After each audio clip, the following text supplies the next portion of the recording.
Bonjour les addicts, Black Mirror est une de mes séries préférées, mais j'avais quand même quelques doutes après les 2 dernières saisons, que je trouvais un peu inférieures. Et j'ai trouvé que la saison 7, au contraire, avait été une remontada formidable de la série. J'ai une théorie sur pourquoi, à mon sens, cette saison est plus réussie que les saisons 5 et 6. Mais avant, je voudrais aborder quelques petits défauts, quand même, de la saison.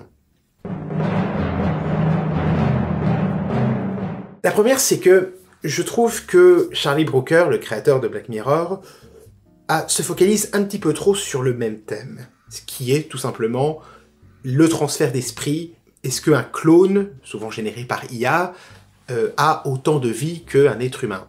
Bon, on sent que c'est une interrogation qui le passionne. On peut remonter ça à la saison 2 avec Be Right Back et aussi White Christmas. Il a exploré ce thème régulièrement au cours des saisons, sauf que pendant la saison 7, ça occupe 3 épisodes sur 6.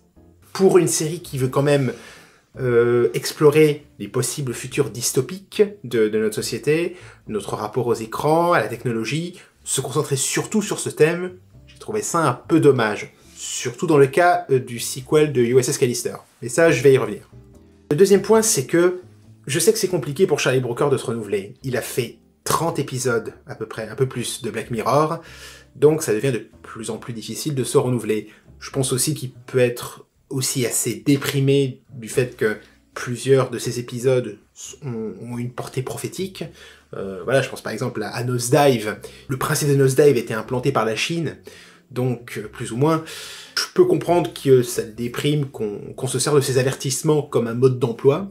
Et du coup, peut-être qu'il s'éloigne un peu de ce qui avait fait le succès de Black Mirror dans ses toutes premières saisons. On prend un concept fort, et vous suivez un scénario absolument dévastateur avec des conséquences de plus catastrophiques jusqu'à une chute qui vous cloue sur place. C'était devenu quasiment absent dans les dernières saisons.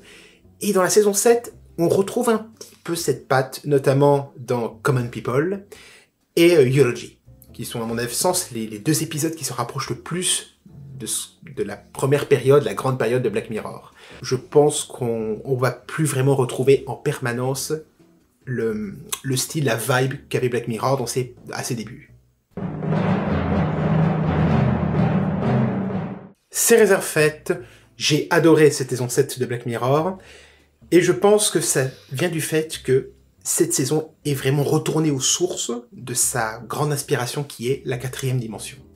Alors, j'en ai un peu parlé de cette série, la 4e dimension, c'est une série d'anthologie qui date de 1959, une anthologie de SF, et qui a été extrêmement influente. Ça vous raconte juste l'art et la manière de raconter une petite histoire de 25-30 minutes, en partant d'un concept fort, un développement rapide parce qu'il y a peu de temps, mais un développement très efficace et souvent dévastateur, et une chute qui vous cloue sur place. Comment raconter une histoire sans fioritures, sans ajouts inutiles, et c'est pour ça que c'est devenu une série très influente. C'est une série qui a influencé énormément de scénaristes américains et britanniques, et Charlie Brooker est du nombre. Il ne s'est jamais caché que la 4e dimension a été une influence pour lui. Et j'ai l'impression que, pour la saison 7 de Black Mirror, Charlie Brooker a réussi à se renouveler en puisant plus profondément dans l'esprit de la 4e dimension. Et donc, on va commencer par Common People, qui est mon épisode préféré de la saison. Peut-être parce que c'est, je trouve, le plus Black Mirror. Des personnes qui ont fondamentalement besoin d'une technologie dévastatrice, un développement qui est absolument vertigineux et qui est très éprouvant émotionnellement, et une chute qui vous laisse KO. Common People suit basiquement la même structure que The Trade-ins, un épisode que j'aime beaucoup de la 4e dimension. Vous avez pareillement un couple qui a fondamentalement besoin d'une technologie pour survivre, sauf que cette technologie coûte beaucoup trop cher. À tel point que le mari, comme dans l'épisode de Black Mirror, va se perdre dans des activités illégales pour essayer de gagner de l'argent pour pouvoir se payer un traitement. Dans la 4e dimension, c'est un traitement où on transfère l'âme dans un corps plus jeune.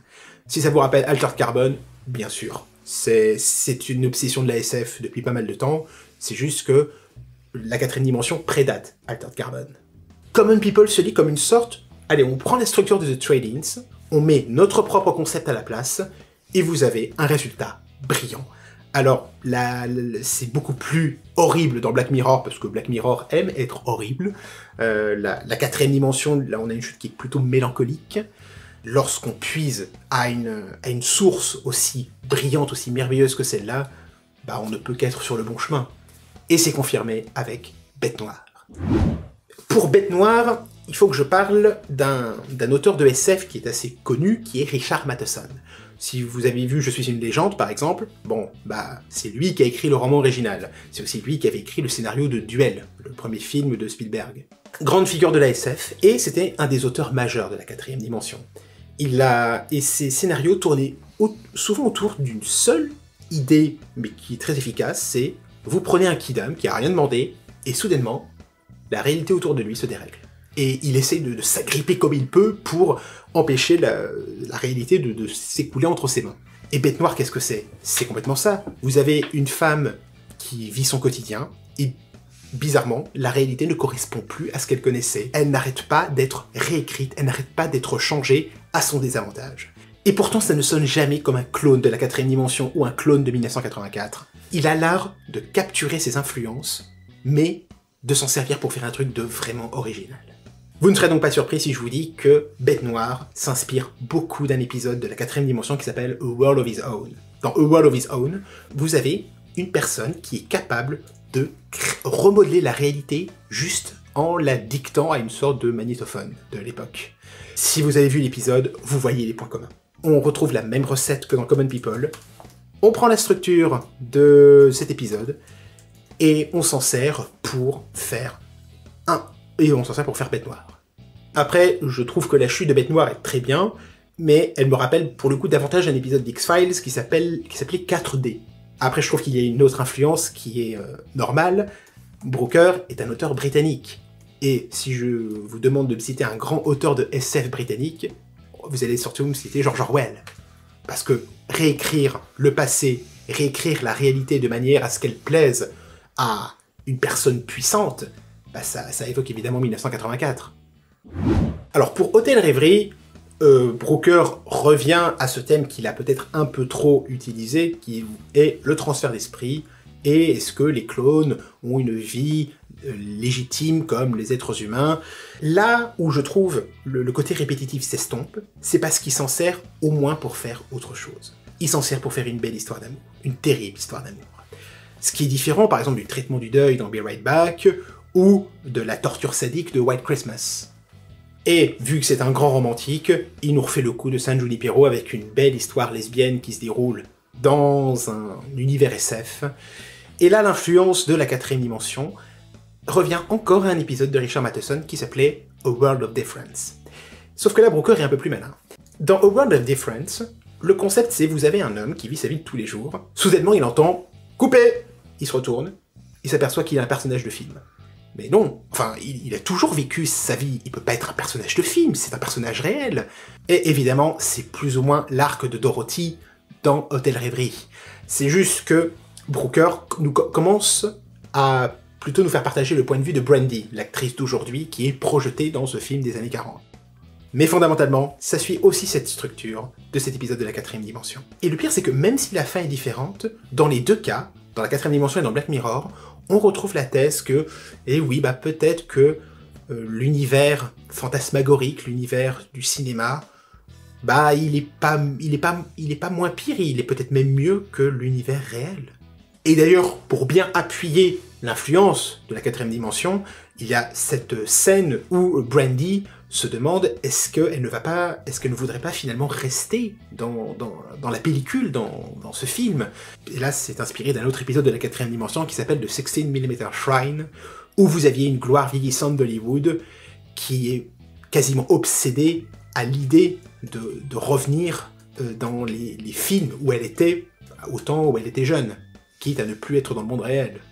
J'ai été renversé par le concept dingue de Hôtel Rêverie. C'est quand même une performance, il y a quand même deux scénarios. Vous avez le scénario de l'épisode et le scénario du film tellement archétypal des films hollywoodiens des années 40, style Casablanca. J'ai adoré l'histoire d'amour entre Brandy et Dorothy.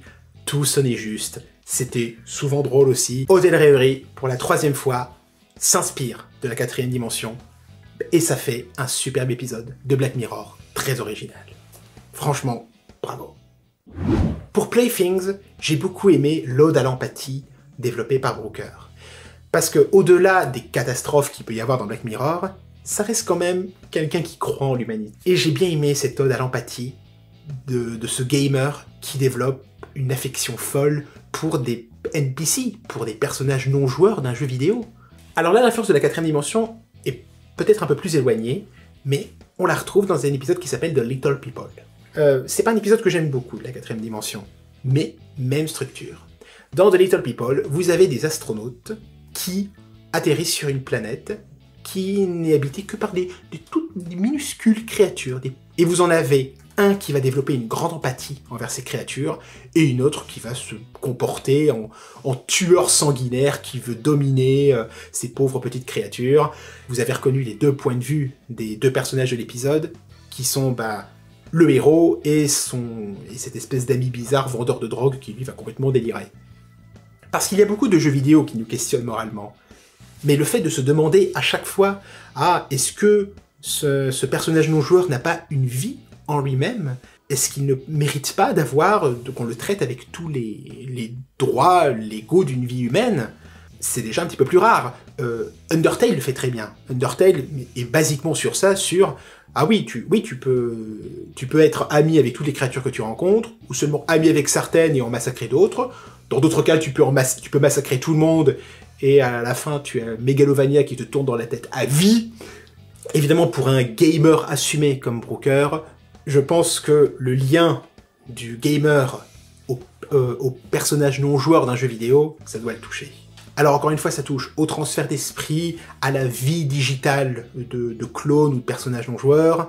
Là encore une fois, Brooker part à la répétition par un autre traitement. Et si pour une fois on n'était pas dans une histoire d'amour, mais une volonté de vraiment comprendre l'autre. C'est la démarche empathique qu'a le héros de Playthings. On a l'impression que ces personnages de Pixel veulent aussi le comprendre. Et c'est assez déroutant, mais ça fonctionne. Là encore pour le coup, ça rappelle aussi de Little People, puisque le héros communique avec le jeu vidéo par le LSD. Dans The Little People, ils utilisent les mathématiques. Bon, ça peut paraître bizarre, mais dans les deux cas, on franchit les barrières du langage, on va au-delà du langage pour essayer de comprendre autrui. Et ça c'est beau. Et puis bien sûr, Playthings, grande interprétation de Peter Capaldi, à jamais mon docteur préféré. Pour Eulogy, j'ai également retrouvé cette vibe Black Mirror dans ce qu'elle a de plus mélancolique. Ça m'a plutôt fait penser non pas à des épisodes particuliers de la 4ème dimension, mais à un auteur majeur de la 4ème dimension qui s'appelait Charles Beaumont. Quelqu'un qui est obsédé par la mort, le bilan de vie, les souvenirs, pas forcément au même degré que pouvait l'être un Philip K. Dick par exemple. Eulogy, j'ai vraiment trouvé une atmosphère presque funéraire, assez triste, de Beaumont. Beaumont, c'était comme un écrivain qui disait « Je me dépouille des béquilles rassurantes comme « Ah oui, le grand high concept, ah oui, les grands rebondissements frénétiques. » Non, juste une histoire d'un homme simple, jusqu'à sa fin. Dans cette espèce de dépouillement, Eulogy trouve une émotion absolument vertigineuse.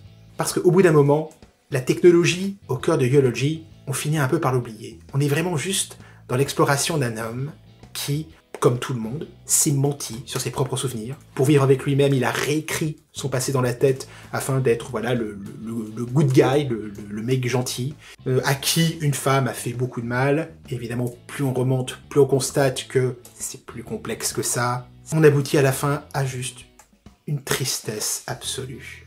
Ou même si à la fin est plus douce amère qu'autre chose, je suis tellement content que Brooker et ses scénaristes ont autant invoqué l'esprit de la 4ème dimension, mais sans en faire des copies serviles. Ils ont juste plus puisé dans cette source que dans les premières saisons. Et c'est à mon sens pour ça que cette saison fonctionne. Vous avez remarqué que j'ai pas cité USS Callister, Into the Infinity. J'ai beaucoup aimé cet épisode, c'est un sequel vraiment fun, très amusant, mais c'est peut-être aussi celui qui est le plus frustrant moralement.